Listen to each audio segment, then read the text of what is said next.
Hello, j'espère que tu vas bien. Je te retrouve aujourd'hui dans une nouvelle vidéo. Et aujourd'hui, du coup, je te propose une vidéo dans laquelle on va parler de ma cohabitation avec mes parents, ou plutôt ma cohabitation à 3 générations sous le même toit. Puisqu'aujourd'hui, cette cohabitation est terminée. J'attendais juste d'être chez moi et que la cohabitation soit terminée pour pouvoir, du coup, te faire cette vidéo aussi. Donc, voilà, on y va. C'est parti. Avant de rentrer dans le vif du sujet, par rapport à cette vidéo-ci, je voulais très rapidement te montrer mes derniers achats. Tu vas voir, ça va être très rapide. Je vais aller faire un tour à la halle. Donc déjà, mon premier achat, c'est ce sac-ci, voilà, que j'ai payé 10 €. Les gars, ça valait grave le coup. Parce qu'à 30 €, jamais de ma vie, je l'aurais acheté. C'est un peu comme un sac de plage. Ça tombe très bien. J'ai booké mes vacances pour cet été. Donc voilà, mais on en reparlera un peu plus tard. Alors, premier article que j'ai acheté, bien évidemment, ce n'est pas pour moi. Quoique, on aurait pu penser que, mais c'est beaucoup trop petit. C'est pour ma fille. Voilà, je vais acheter cette magnifique jupe avec un élastique assorti. Franchement, c'est sublime. J'ai vu ça dans le magasin avec la lumière et tout. Incroyable. Donc, c'est à 16 € tout de même, hein. Une jolie jupe. Ma fille, elle va kiffer, je le sais déjà. Donc, du coup, il y a des paillettes et c'est voilà, arc-en-ciel. Trop beau. Il y avait également en rose aussi. J'ai hésité, je dois vous l'avouer. Mais franchement, le côté arc-en-ciel, incroyable. Et puisqu'en plus de ça, on va aller chez Mickey. Voilà, mais au moment où cette vidéo sortira, on y sera déjà allé. Mais le thème en ce moment, c'est la symphonie des couleurs. Donc, ça ira nickel. Voilà, pour le thème. Ensuite, du coup, alors pour la petite histoire, il faut savoir qu'en ce moment, j'attends un colis qui est censé m'être livré à la halle, justement, pas très loin de chez moi. J'attends toujours le colis. Je pense qu'il a été perdu ou je ne sais pas trop, bref, où il est. Et en fait, dans ce colis-là, il y avait un pantalon vert. Il faut savoir que en ce moment, j'ai un problème avec la couleur verte. Et j'en voulais trop un parce qu'en fait, ça va aller avec le haut que je me suis acheté. Entre autres aussi pour aller à Disney, puisque du coup j'ai ma tenue pour aller à Disney.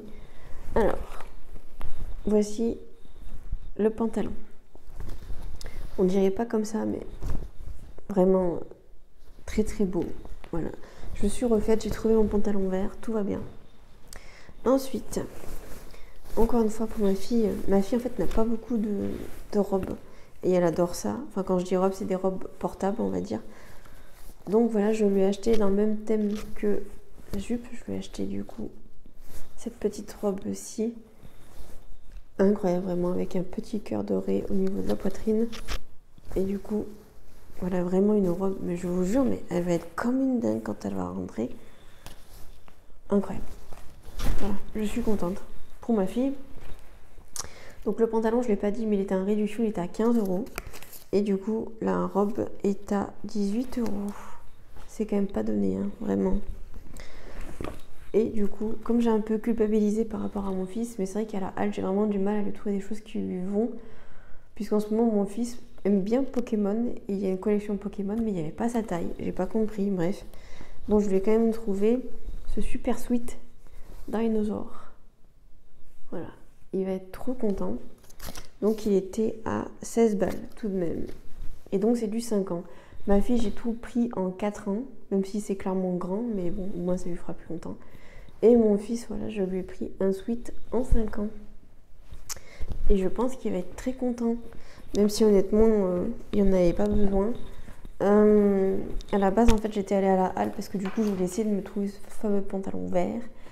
Et je voulais également trouver un pull pour ma fille. Comme tu auras compris, le pull, ça a été un échec total, hein, à part lui ramener un jupon, une robe. Bref, elle sera contente. Et moi, je me suis acquittée de 80 €. Voilà. Bref, maintenant que ce haul est terminé, j'ai envie de temps en temps maintenant d'inclure des hauls. Voilà, des petits trucs un peu comme ça qui sont un petit peu en dehors de la vidéo. Mais au moins, voilà, ça permet de faire une petite intro plutôt sympa. Alors, du coup, revenons-en à nos moutons. Donc, si jamais tu tombes sur la chaîne et que tu ne me connais pas et tout ça, donc il faut savoir que j'ai cohabité pendant 2 ans avec mes parents du coup et mes enfants, puisque du coup j'ai un petit garçon de 5 ans et une petite fille de 3 ans, voilà, au moment, enfin aujourd'hui quoi. Donc si on fait un retour en arrière, Mon fils avait 2 ans et demi et ma fille avait quelques mois. Voilà. Du coup, pourquoi est-ce que je suis retournée, on va dire, habiter chez mes parents? C'est parce que tout simplement, je n'avais pas le choix, puisque c'est l'époque où je me suis séparée de mon ex-mari, ou plutôt mon ex-mari s'est séparé de moi, on va plutôt dire les bons termes. Donc du coup, eh bien, je n'avais pas d'endroit où aller et je ne pouvais pas rester dans le domicile dans lequel on était. Donc du coup, eh bien, j'ai dû prendre mes clics et mes claques et partir chez mes parents. Ensuite, du coup, pour cette, on va dire, seconde partie, je l'ai appelée du coup où est-ce que j'ai vécu, entre guillemets, parce qu'il faut savoir que du coup, j'avais une chance extraordinaire, c'est que déjà mes parents habitent en maison, déjà, première chose, et que mes parents ont un jardin. Très très gros avantage quand du jour au lendemain on se retrouve à cohabiter, on va dire, avec autant de personnes, puisqu'en plus de ça, moi j'ai ramené mon chien, donc je vous laisse imaginer, entre mon chien, le chien de mes parents, et on va dire, il y a très peu de temps, il y a un an, moins d'un an en arrière, et il y a le chien de mes parents qui est venu compléter la famille. Ça faisait beaucoup et autant vous dire qu'on était bien contents d'avoir autant d'espace. Donc mes parents ont une maison d'environ 110 mètres carrés environ, habitable. Donc ça fait quand même de la place, mais clairement on a très rapidement manqué de place. Et ce qui a fait que, on va dire, il a fallu, on va dire, qu'on fasse un petit peu du Tetris quand je suis revenue à la maison, puisque c'était clairement pas prévu. Et que mon ancienne chambre avait été transformée en dressing. Il ne restait plus qu'une chambre de libre, qui était l'ancienne chambre de mon frère. Donc c'est là, on va dire, où on a mis mon lit et on va dire quelques affaires pour qu'en fait je puisse, ou du mieux possible, on va dire, me sentir le mieux possible chez moi, on va dire, et mes enfants aussi. Parce que mine de rien, en tant qu'adulte, c'est déjà très compliqué cette posture de revenir chez ses parents, sans parler des enfants, mais déjà en tant qu'adulte, quand on a vécu seul, quand on a vécu dans sa propre maison, dans son propre appartement, et qu'on est obligé de faire un petit peu un retour en arrière et qu'on est obligé, par la force des choses, de revenir chez ses parents, c'est déjà très compliqué. Mentalement, physiquement. Et puis il y a de nouveau cette espèce de, on va dire, comment est-ce qu'on peut dire, de pyramide, j'appelle ça une pyramide, qui se réinstalle parce que de nouveau, nous, on est l'enfant chez les parents. Et ça, au départ, croyez-moi, ça n'a pas été du tout facile. Et surtout, ça a été très compliqué pour mes enfants parce que du coup, il a fallu créer des repères dans un endroit qui n'en avait pas, dans un endroit qui n'était pas fait exprès. Enfin, je veux dire, c'est pas commun pour un enfant de dire qu'il vit chez ses grands-parents, c'est pas du tout commun. Même si dans ma famille, bon, on a eu déjà des cas un peu similaires puisque ma mère a vécu avec ses parents et sa grand-mère paternelle. Donc, dans ma famille, c'est pas quelque chose qui a semblé bizarre en fait. C'était un peu comme une espèce de continuité. Ça n'a pas vraiment posé problème pour mes parents. Ça n'a pas été un schéma familial, on va dire, compliqué à mettre en place pour eux. Mais c'est vrai que pour mes enfants et pour moi-même, il a fallu au départ des ajustements parce que ça a été quand même... franchement, ça a été très compliqué, comme je le disais, mentalement et physiquement. Donc du coup, encore une fois, si tu ne me suis pas, si tu n'as pas suivi pendant toutes ces années, du coup, comme je t'expliquais, mon intimité était, on va dire, enfermée dans une pièce de 10 mètres carrés, donc du coup, qui était ma chambre et en même temps qui était l'endroit où j'avais mis ma bibliothèque avec mes livres et les livres de mes enfants, et en même temps quelques jouets, et en même temps, au fur et à mesure, après, j'ai rajouté 2 commodes pour pouvoir mettre les affaires de mes enfants, et mes affaires à moi étaient rangées dans le dressing qui était dans le couloir, qui était attenant à ma chambre. Et là, encore une fois, ça n'a pas été triste, parce qu'il a fallu faire de la place, parce que mes parents n'avaient pas de place, étonnamment, alors qu'ils ne sont que 2.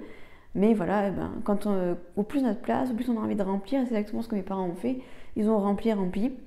Et moi, quand je suis arrivée, clairement, il n'y avait pas de place. Donc il a fallu faire de la place. Je ne vous raconte pas dans le bordel dans lequel j'ai vécu pendant 2 ans. Et d'ailleurs, à des périodes, en fait, je n'entretenais pas ma chambre. Je veux dire, je balayais pas, je passais pas la serpillière parce que j'ai tout fait en fait. Donc du coup maintenant on va passer à la partie un peu chronologie, voilà, que j'ai décidé de faire. Donc on va dire les premiers mois, quand j'ai emménagé de nouveau chez mes parents, comment est-ce qu'on s'est organisé, comment est-ce que ça s'est passé.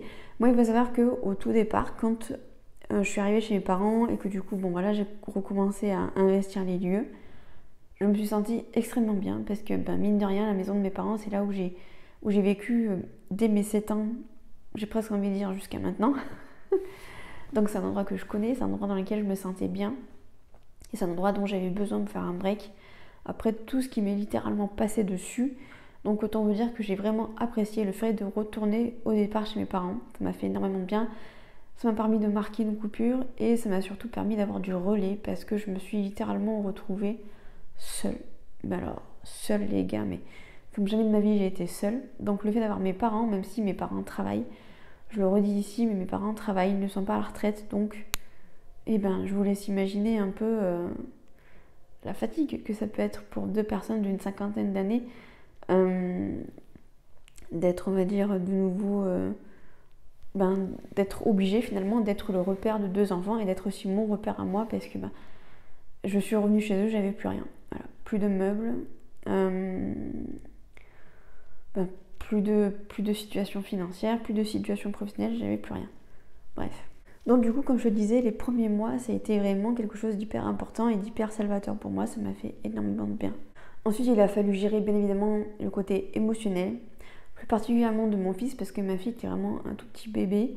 Et d'ailleurs, pendant quelques temps, je n'ai pas pu m'occuper de mes enfants. C'est mes parents et ma famille qui ont pris énormément le relais à ce propos parce que croyez-moi, ils en avaient bien besoin. Je n'arrivais pas déjà à m'occuper de moi-même. J'étais au fin fond du seau, j'étais en dépression postpartum, en dépression aussi tout court.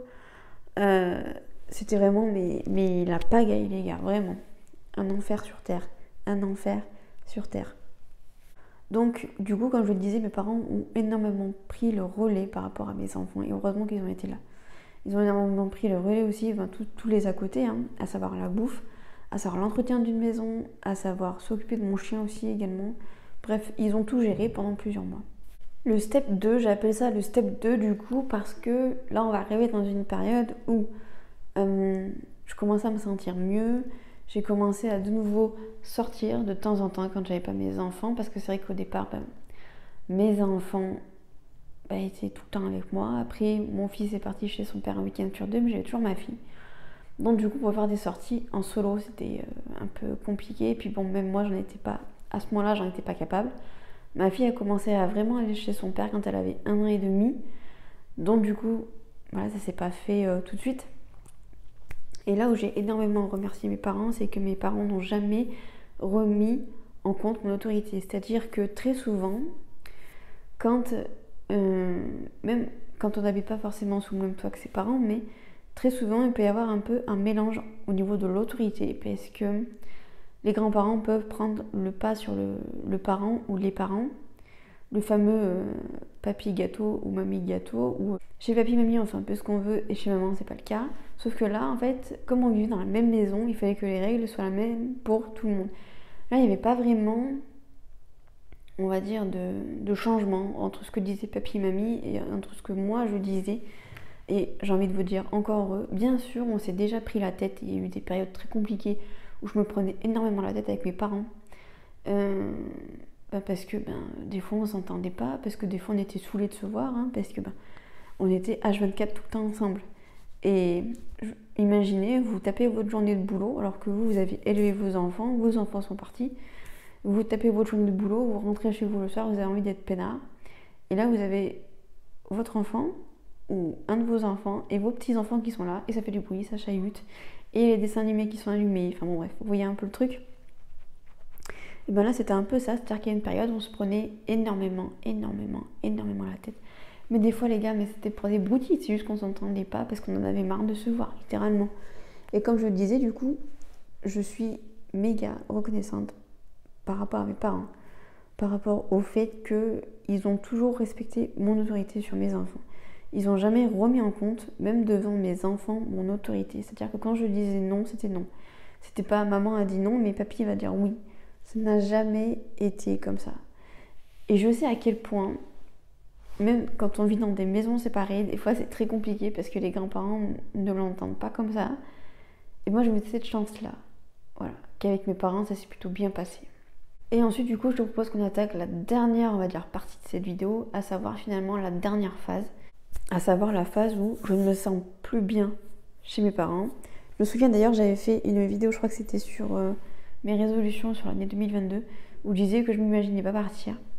Et là, on arrive sur la phase 3, où en fait, j'avais besoin de partir. Je peux pas vraiment dire à quel moment, ou peu importe, à quel moment réellement il y a eu ce déclic-là de me dire il faut que je parte. Il faut savoir que ça faisait quand même plus d'1 an et demi que mon dossier est passé de commission en commission et que ça ne bougeait pas.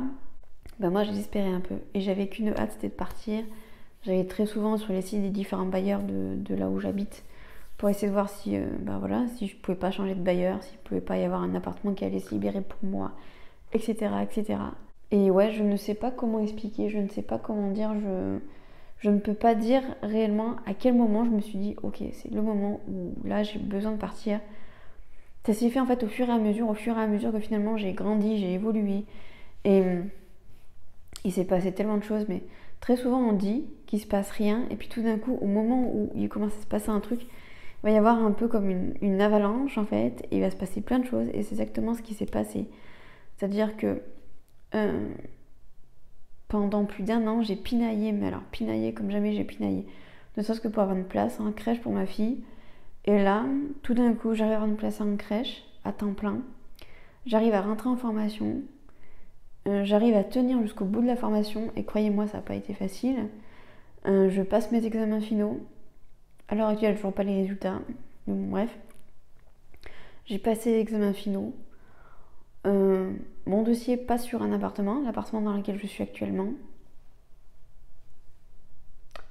Et en plus de ça, cet été, je pars en vacances et je pars dans un endroit où ça fait littéralement des années où je suis pas allée et j'avais tellement envie de repartir là-bas.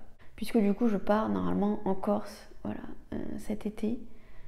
Voilà, on a réservé les billets, tout ça, et je suis trop méga heureuse de le dire parce que la Corse pour moi c'est ma safe place, donc je suis trop heureuse de repartir là-bas et d'y emmener mes enfants pour la première fois. Je suis vraiment trop heureuse. Si vous saviez les gars à quel point je suis contente de partir là-bas. La Corse elle a vraiment une partie de mon cœur, une partie de mon âme, et 2024 vraiment c'est mon année les gars. Écoutez, je ne sais pas quoi vous dire de plus, mais c'est mon année 2024. Je suis vraiment trop heureuse. Voilà. Quoi dire de plus à part dire que je suis trop heureuse et que ça fait trop plaisir de dire ça. Voilà. Voilà. Bref, j'espère que cette petite vidéo t'aura plu. J'espère qu'elle t'aura aidé. Dernier petit conseil, si jamais ça t'arrive, ou si jamais peut-être que tu penses à l'idée, parce qu'avec l'inflation et tout ça, on peut potentiellement penser à retourner vivre chez ses parents.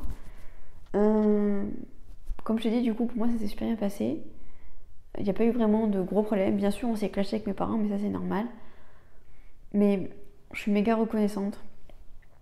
Parce que peut-être que les choses se seraient passées 1000 fois différemment si j'étais pas retournée chez eux. Donc, voilà. Si vraiment c'est un besoin de ta part, si t'en as envie, vas-y, fonce, retourne vivre chez tes parents. Mais oui, c'est sûr, c'est pas évident.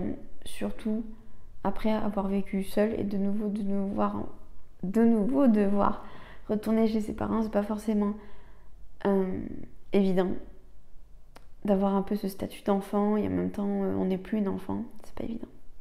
Mais ça peut être super chouette comme expérience. Voilà. J'espère que cette vidéo t'aura plu, j'espère qu'elle t'aura aidé également. N'hésite pas à me dire tout ça en commentaire. Et moi je te dis peut-être un mardi 18h pour une nouvelle vidéo sur la chaîne. Bon, en tout cas, ce qui est sûr, c'est qu'on se retrouve jeudi prochain à 18h sur la chaîne pour une nouvelle vidéo. Et jusque là, je te souhaite une excellente semaine. Bye bye, faites beau rêve.